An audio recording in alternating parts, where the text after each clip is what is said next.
मतांसाठी पैशाचा की पैशासाठी मतांचा बाजार? होणार म्हणता तब्बल 9 वर्षांनी नगरपरिषद निवडणुका संपन्न झाल्या.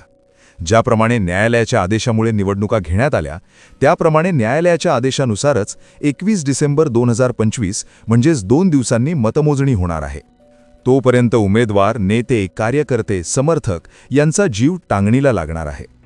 मतदान संपल्यानंतर जय-पराजयाच्या चर्चेसोबतच निवडणुकीत मतदारांना वाटल्या गेलेल्या किंवा मतदारांकडून मागितल्या गेलेल्या पैशाची मोठी चर्चा होत आहे.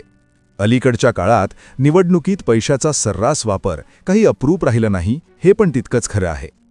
पूर्वी आश्वासनांची खैरात असलेल्या आकर्षक जाहीरनाम्याद्वारे मतं मिळवली जात होती. परंतु जाहीरनाम्यातील बहुतांश मुद्दे लबाडाचं आवतन असल्याचे मतदारांना लक्षात आले असल्याचे राजकारण्यांनाही उमगले. यावर उपाय म्हणून प्रलोभनाला बळी पडणाऱ्या मतदारांना तात्काळ रोख देऊन त्यांच्या मताचे दान पदरात पाडून घेण्याची नवी परंपरा सुरू झाली.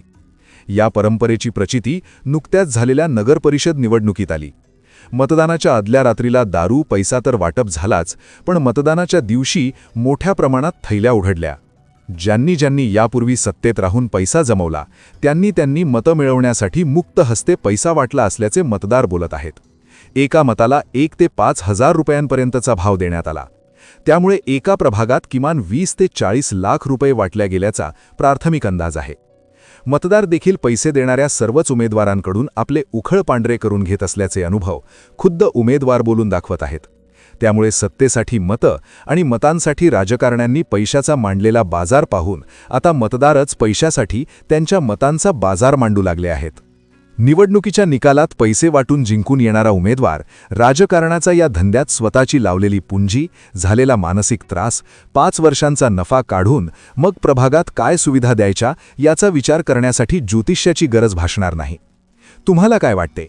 कोणत्या पक्षाचा उमेदवार नगराध्यक्ष बनू शकते आणि कोणत्या पक्षाचे सर्वाधिक नगरसेवक निवडून येतील?